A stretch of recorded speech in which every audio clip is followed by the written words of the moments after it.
Good morning everyone. Welcome to the new video of HackSukes. And in this video, what we are going to look at is web app pen testing, and we're going to look at all the different ways we can attack web applications. Now, to do that, we are first going to use a tool that not a tool, basically a virtual machine, that is Metasploitable 2. And with Metasploitable 2, as we have worked in the previous videos, you would know that we have an open port at port 443 or port 80, right? So port 80 basically is an HTTP server. So Metasploitable hosts an HTTP server which has web applications, different kind of web applications, which are vulnerable to attack. So the first thing we are gonna do is we are gonna enter the IP address of Metasploitable machine. Now, another thing you would want to do before that is, how do we know that there is a web application here? So if I do nmap minus vv minus port on 80 is a minus t 4 192.168.164.130, that is the IP address of my Metasploitable machine. I have set this up, and that is a virtual network inside my computer. So how to set that up, how to set up virtual networks inside computers and inside VirtualBox is what we have discussed in the previous tutorials. So as you see, opening Metasploitable or scanning it, we see that there is an HTTP server that is open on port 80 with Apache 2.2.8 and Rattle Metasploitable to Linux. So good enough. We are gonna go to 192.168.164.130 using a web browser, and we press an enter key, and here you get into Metasploitable. Okay. So now we are going to use something known as DWVA. What is DWVA? DWVA is damn vulnerable web application. It is a web application made by Metasploitable users, and that is useful for us to understand pen testing. Now here you see the default username is admin and password. So admin password. Here we are inside this web application, and if you see that there is a lot of instructions, setup, and all the information that you need to set up this database and this entire server. But since we are using Metasploitable, a virtual machine, it has already configured all this in itself, right? Or everything is configured, and then it would be given to you. So when you load that up, everything is already set. You can just start with all these different kind of web application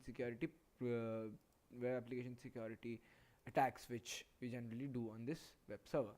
Now as you see, the first vulnerability is brute force. Now what does brute force mean? Brute force is a way in which you can give a different number, a random number of usernames and passwords to the web application to see which of them is actually the one which opens this particular login screen. Now that is a very primitive kind of attack, and that works only if you have not restricted the number of login attempts, and you are giving them any number of login attempts they want to do. Now how exactly I want to brute force it? Now this doesn't mean that you're going to come here and type every username and password, right? So in order to do that, we are going to use a very important tool known as Burp Suite. So here we open Burp Suite Community Edition, and one other thing is you have to do is you have to install proxy, or you can take in your go to settings.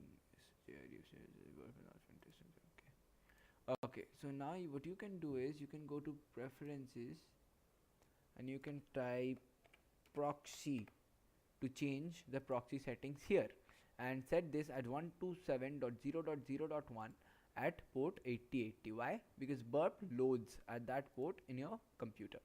So without doing that, I can also use an extension known as Foxy Proxy, and this extension allows me to use different URLs when I wanted, different proxies when I wanted to. So in order to add Burp's IP inside this Foxy Proxy, we are gonna go to Foxy Proxy, and we are gonna use to add, right? Here I gave the title Burp, IP address 127.0.0.1, port is 8080, username and password is optional and it's not required. So the color I changed to orange because Burp's color is orange, and I said save, and it's save, right? So Burp is open. Now what you can do is you can just simply click here and click on enable use proxy burp for all URLs, right?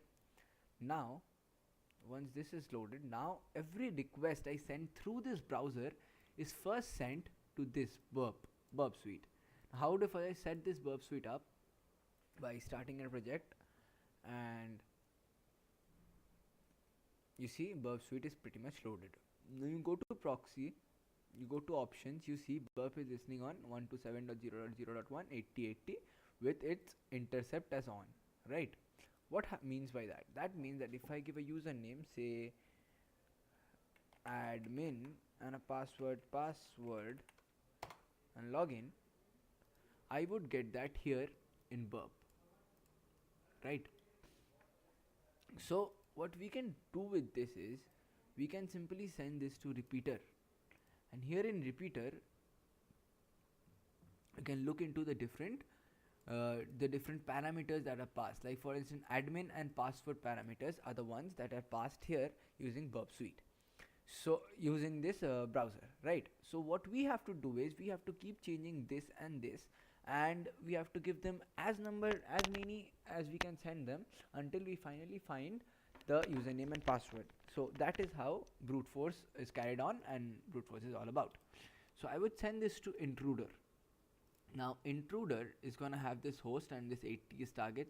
Positions. Now positions, I would first clear everything, and I would click on admin and password. Now since I need the password, I would add this only here, and the attack type is gonna be sniper. Now there are different attack types which we will look into in the next tutorials, but sniper for instance has one specific word list for this one specific parameter.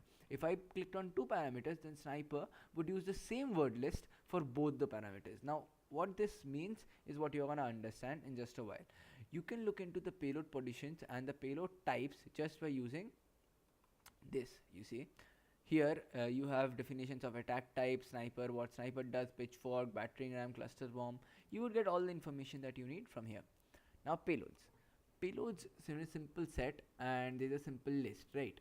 So if I want to load, if I want to add some payload, let's say password 123, password, passcode, word list. So let's start with a word list of only 4 letters, so we can understand only 4 words, so we can understand how this attack works. So this for instance is my word list and it has only 4 passwords. So I'm going to test all of them with admin and see which of it, if any, actually violates and walks into the web server. So we have the credentials, right? So let's start this attack, and as you see, all the requests are going to be sent here. And when you send this request, you're gonna get a response, right? The response would say, for instance, if I open this web browser, if I give admin and anything as a password, if I log in, remember to quit the intercept is off, right? The password protected area admin, right?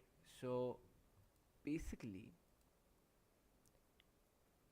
this is the password protected area.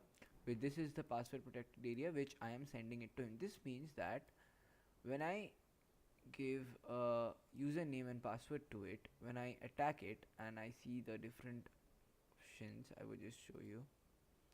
See, when you give password 123 or for instance username, say admin and password 123.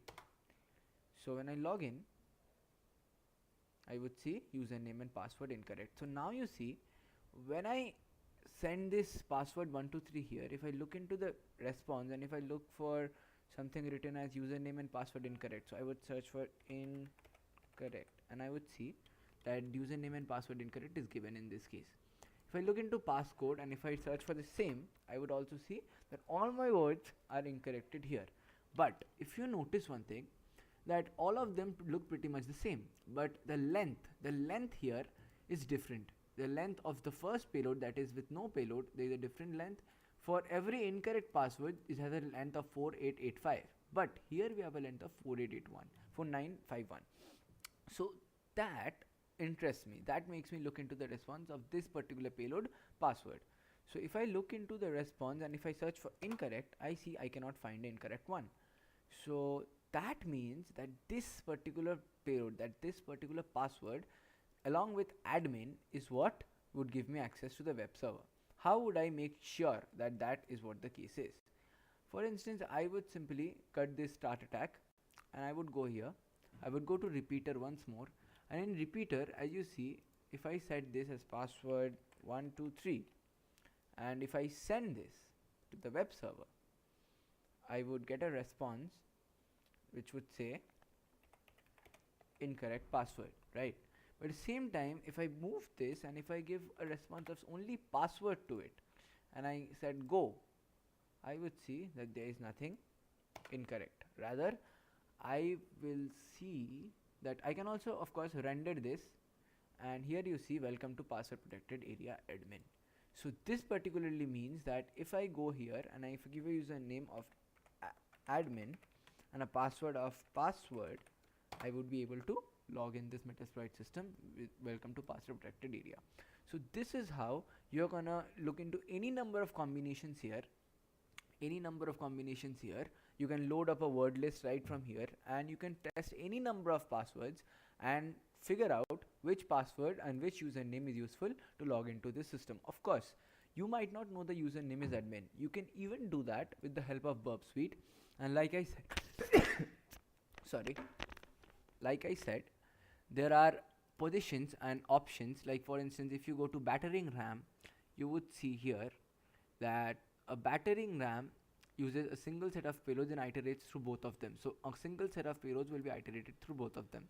Now if you use Pitchfork, you would see that you would have different set of payloads that will be iterated through different. This uses multiple payload sets. There are different payload sets for different defined positions. So you can have 20 defined positions. I can define 2 positions and I can have as many as combinations I want. Like for instance, I can add this, right? And if this attack type is Pitchfork, so I'm gonna show you doing this attack using Pitchfork again. So let's start attack, and here you are saying the payload 2 is not defined. Okay, so for payload 1, let's add username admin msf admin root tour. Okay, and for payload set 1, payload set 2, let's admin password passcode past admin 123, like anything pretty much you want to add, you can add here, right? Once both these payload sets are completed, we can start this attack again. And here you see, when you start this attack, you're again gonna see the length of 4951 first. The first payload that you are sending, like if you open this, you would see the request that you are sending now is a username as password 123 and password as password. So you get an incorrect dialog box. When not a dialog box, a response which says incorrect, right? So you keep on doing this and you keep on doing this with as many as combinations you want. You would see all those lengths of those applications are the same because all of them are incorrect. Now there will be a time when admin will be paired with the payload 2 of password, and when that happens, when this 2 happens, you would have an authentic login into the system. So as you see, Pitchfork chooses one one password and one username, one from payload 1 set 1 and one from payload set 2. So admin gets to match with admin 123, and which does not let you go inside the server. So that is again the same attack which doesn't work in this case, right? So let's look at another attack. Let's look at uses multiple.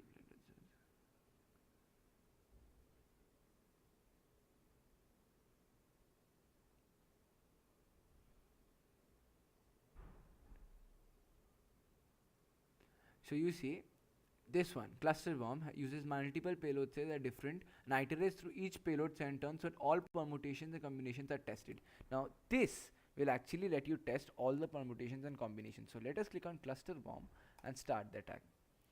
Now you would see that in the previous one we had only 8 combinations because there were 8 password sets, right? So 8 from payload 1, 8 from payload 2. We tested 8 combinations. Here in this case we are going to test 8 into 8, that is 64 combinations, right? So that's why you have an attack saying 6 out of 64. Now once this attack starts, now since you would know one thing, that Burp Suite uses this is a community version of Burp Suite, so it's slow, but if you get a professional version, that's gonna be really fast. It's gonna do with this in just a while. So as you see, password is paired with password, and we are trying all the combinations here using the cluster bomb attack technique. Now here, if you see, admin and password is given, and here we have this length, right? So if you look in the response here, and if you render the response, you would see that welcome to password protected area admin. We have successfully, this is password and incorrect because this is wrong. Here it says welcome to password protected area admin. So admin and password gives us the credentials, and we can log into the web server. So that's all for brute forcing, and that's all for all the different types of attacks. Please look into how cluster bomb or sniper or battering ram or pitchfork different attack works. I have shown you as much as I could, and I hope that you understand the fundamental differences. Also, you can click on this and figure out all the different parameters which Burp Suite wants you to attack. This is really a very handy tool, and we are going to use it a lot when we are going to attack other web services. Thank you. That's all for this video.